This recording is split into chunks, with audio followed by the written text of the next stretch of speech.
You guys, there's 100 little balls in there. The first 100 people who respond to this and tell us which of the 3 M's do you like the most? Music, mindset, or mayhem? Good morning, ladies and gentlemen, boys and motherfucking girls. The Reveal Your Rockstar private group, that is all about business. It's all about mindset. It's all about accountability. It's all about building your brand, being happier. These Thursday and Friday shows or lives, the live streams, are all about entertainment, letting our hair down. I used to have a lot of hair.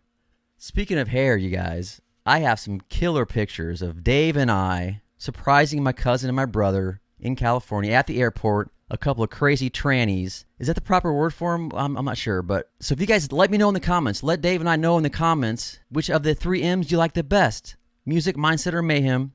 I'll write your name down on a little clipboard, tell you which ball you're associated with, and you'll be in this. So once we get to 100, I'm going to start pulling balls out of here. How can guys clean their balls so that they're more enjoyable to play with?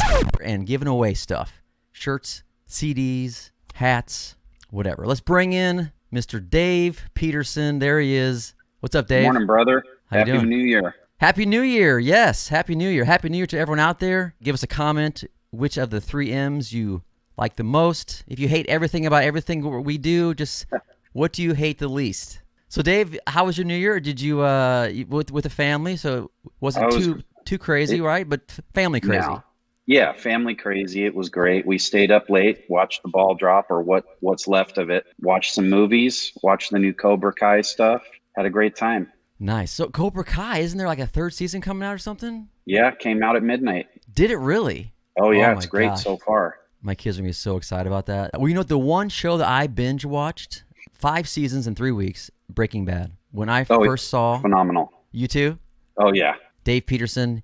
Dave is my longtime friend, musician, drummer. He was my first buddy, my first roommate when I moved to Southern California after I graduated high school about a year and a half before that. I went to 1 year of school at Illinois State, transferred to Mesa College, met Dave. And it's all in fun.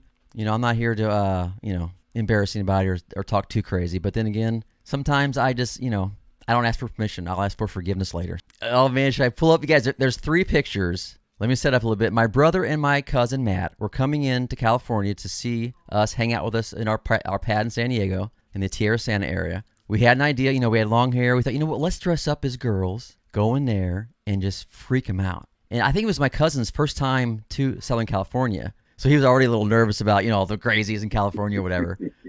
Our apartment manager, she curled our hair, eyeliner, makeup, lipstick. I mean, were we hot or were we Amazon crazy weirdos? Oh, we were Amazon crazy weirdos. At least I was. I was a nightmare on heels. Well, you know what? You guys can tell us what your thoughts are. I'm going to do 3. Dave, should I share yours or mine first? Share yours, man. This is your baby. Okay. Here's me bending down, freaking out my cousin. This is the early 90s. Nice beaver. Thank you. I just had it stuffed. Let me help you with that. So there's me leaning down with that's my real hair.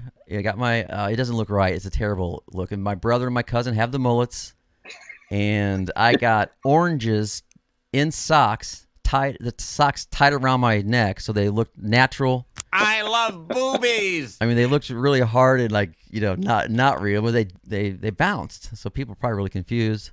Yeah. That was the best, man. I don't even know what to say. I mean, the look on Matt's face when I think I grabbed his butt. He looked at me like he was going to just kill me. When he realized it was me, he was so relieved and mad and happy at the same time.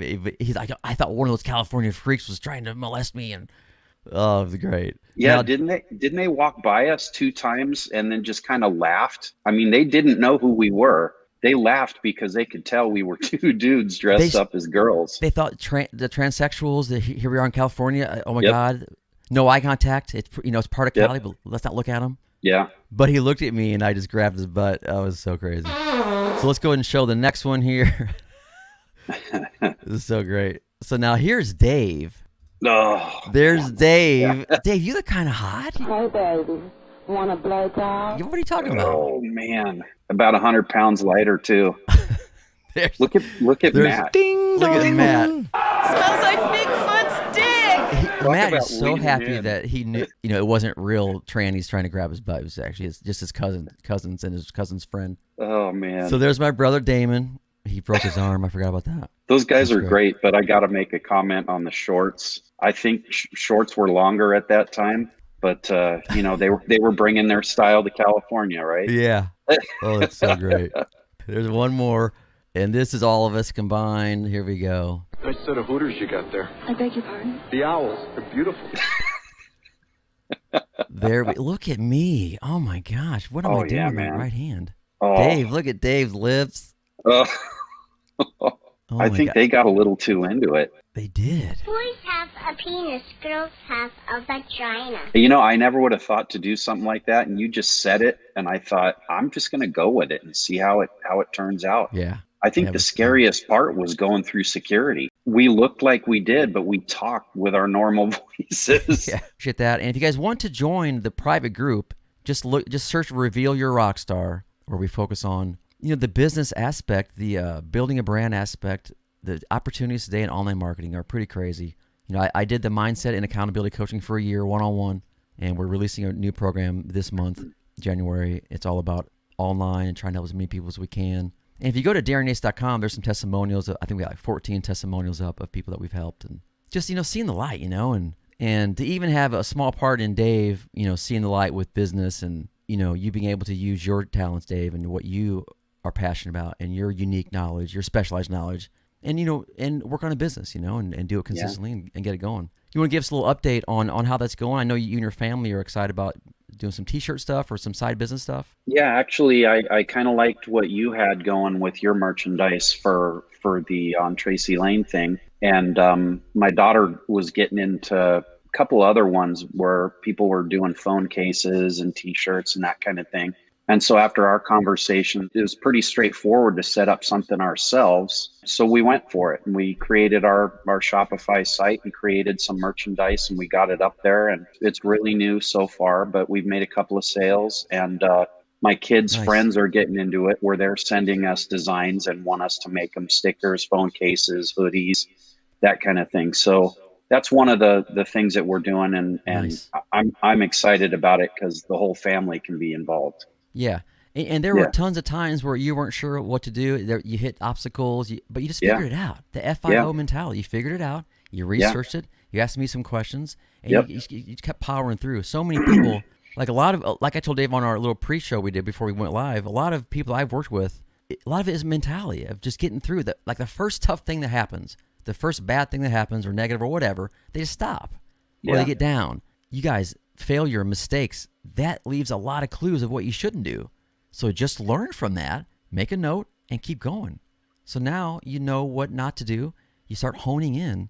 Anyone can do this, but you have to have the mindset. It doesn't happen overnight. It's something you have to just dig in with. Like I talked about in my latest YouTube video, it's all about just using everything that happens to learn and just keep going. And focus on what's going to make you happy. Because when you do something so passionate and so part of your soul and what your purpose is, those other dominoes that are all negative, it just knocks them all down. So kudos to you, Dave, for doing that and sticking with it and keeping it going. And it's not easy. You got to build it. Yeah, I think the biggest thing is that fear. And once you can knock that down, and that's the whole mindset piece. So I'll give you my 2 cents on what my favorite M is. I already live music. I already live mayhem. So the mindset is what kicks in real hard for me right now, because I've had to twist how I've thought for the last 25 years.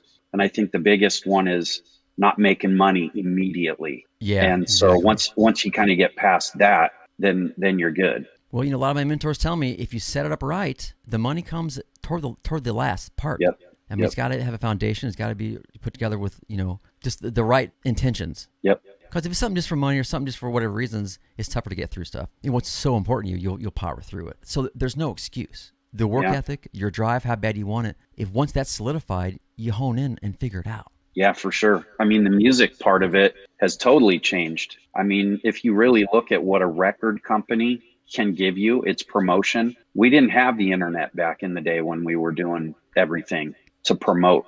And we didn't have the ability to have a home studio that you can be portable with on a laptop. Right. So if you can be portable and record and you can do your own promotion, man, you don't need those record companies anymore. Right. It's more they need you. Exactly. So if anyone out there is feeling what we're talking about and you want to be part of our private group where it's all about the stuff we're talking about, it's all mindset, just search for Reveal Your Rockstar. It's free. There's a couple questions we ask you. Hop on in. Yep. What's going to make you happy? When I hit rock bottom in March 2019, I asked myself that, like, legitimately. Okay, what is going to make me happy? And I just cleaned the slate. I was ready to whatever I researched, whatever I soul searched, to go into a totally different area. Of course, I went into all this, but I reset. I made, if you let it go, if it comes back, kind of thing is for real. That's kind of what I did. I said, screw all this stuff. I didn't come down to the studio for months, maybe even a year or two. Sometimes I was so stuck in that traditional mindset. When you kind of reset and when you start building it again from scratch, you do it better, you do it differently, you do it with more heart. So that's what I encourage people to do. Just reset from your heart. What is going to make you happy? And don't worry about what other people think, what people are going to say, how long it might take to get you there. Who cares? I mean, Matthew Mcconaughey, Denzel Washington, all these awesome mentors, they talk about it all the time, of just letting your purpose lead the way. The people who are barking at you on the sidelines, they're obviously not doing their purpose. So they want to try to bring other people down, not do theirs. So when that starts kind of pissing you off a little bit and you want to see your goal happen, too many people let the stuff on the sidelines, all the people barking and yapping who aren't doing anything, stop them. If there's a little thing in your mind where you're looking for the first excuse to stop, you have to be all in with this. Like before I got my one-on-one coaching really going, I didn't have any clients. No one knew me as a coach. I was an entertainer. But when I researched and I figured out that people are helping other people with their specialized knowledge, I can do this, so it doesn't matter if you're in media like I've been, or music or radio, or if you're a librarian, or you're a construction worker with an idea, or you're an executive assistant with an idea. Something else, something else is out there for you. You're not, what do? Well, we can help. You can research. You can figure this out. So just the thought of one person seeing this video later today and getting inspired by it, it fires me up. It's kind of cool. So now Dave and I, we have talked about like really honing in and focusing on artists, bands, musicians. Of course, that's our wheelhouse. So if you guys out there, anyone listening in the replay or whatever, if you have any bands, any artists that need some help with mindset, or possibly need some help with learning what the opportunities are these days. Just a little tip here for the Spotify thing. If you're submitting your music to Spotify to be digitally placed in their platform, there are playlists. If it's brand new, see, a lot of the OTL stuff that I re-released wasn't eligible to be considered for a playlist because it had already been released, and they will detect that and tell you that. But if you have a brand new song that you're putting out on Spotify, put your launch date for anywhere from 2 to 4 weeks out from the day that you're filling everything out. So many people want to release it tomorrow or a week later. You have everything ready. I don't want to wait 2 to 4 weeks. Wait 2 to 4 weeks. Get everything up in your profile. It takes a few days. And then click on, I'm not sure how it works now, but you click on to submit that song that's not released yet. Submit it to the Spotify playlist. So many artists don't know about that. They don't do it. Because if you do, the extra time gives Spotify editors time to go over that music. If you say if you launch it a week out, it takes 5 days for that thing to get processed and put up on your profile. And if you put submit, that gives them 2 days. There's a ton of people going, trying to submit the playlist. So if you only give them 2 days, they're probably not going to get to it. It's going to be launched. It's already released. Oh, it's released. We didn't get to it. But if you give them 2 to 4 weeks, they got plenty of time to get to your song that's in the queue to go over it and see if they want to add it to a playlist. If your song gets added to a Spotify editorial freaking playlist, when it launches, it's going to be on that playlist. You might go from 0 to hundreds of thousands of plays or thousands, or whatever the numbers are. You got a serious head start. So that's a little tip that a lot of people don't know about. And I can't wait to release a brand new song on Spotify to see what happened. Now, it is possible if you don't get selected or you release it too early where they don't have time to go over it, you can still build momentum and have them be added later. A mentor of mine that I studied with, Dave Days, he had a friend of his who was recording acoustic stuff in the basement. He did that. He put 4 weeks out to make sure they had time to go over it. It was added to 3 or 4 playlists. He had 1 million plays within, I think it was like 3 or 4 months. And he was able to monetize that, build his brand. He quit his job within 6 months just because he knew about the playlist thing. I think it's great advice. I've told a couple other people about it, and they didn't know about it either, and thought, Nice. wow, that's really cool. We're going to set up a program to help artists and take them from A to Z with branding and marketing, social media, getting on all the distribution lists, all the streaming. Streaming adds up. I mean, that's a significant part of an artist's revenue, the streaming. Every time that song is streamed, you get paid for it. Of course, it's got to come in numbers, huge numbers to make serious money. But you got to start somewhere, and hopping onto a playlist is not a bad way to do it. And don't get discouraged if you're not selected. There's a ton of people that were denied, and then later on they built so much that they were added to the playlist. And you can reach out to all kinds of small playlists. And so a lot of bands have accumulated being added to like tons of small playlists. And the algorithm starts detecting, wow, this song's on a lot of playlists, getting some momentum, and then you're in the running. You get exposed to be added to a bigger playlist. So don't be afraid to put in the work to be added to the smaller playlists. I mean, a lot of it is just research, figuring it out, your mindset to make it happen. It's work. Yeah, it's work. It's grinding. But once you get to the next level, you can hire people to do this for you, and it just snowballs. So I hope people are starting to see the possibilities. And this is not just music. This could be any industry. I mean, I have some friends of mine that I helped that are teachers because of this whole COVID thing. They're selling an online course, and they're on par to make in one sale per month what they made in the whole month. They're selling a whole month as a regular teacher. Not that they should get out of teaching locally and in person. I'm just saying it can be a killer side hustle. So there's just a couple examples of what people can do. So yeah, that's exciting. So Dave, thank you, man, for believing what I'm doing and checking it out. And everything's changed, man. So all this is great input and advice, and the teacher thing, I see it here.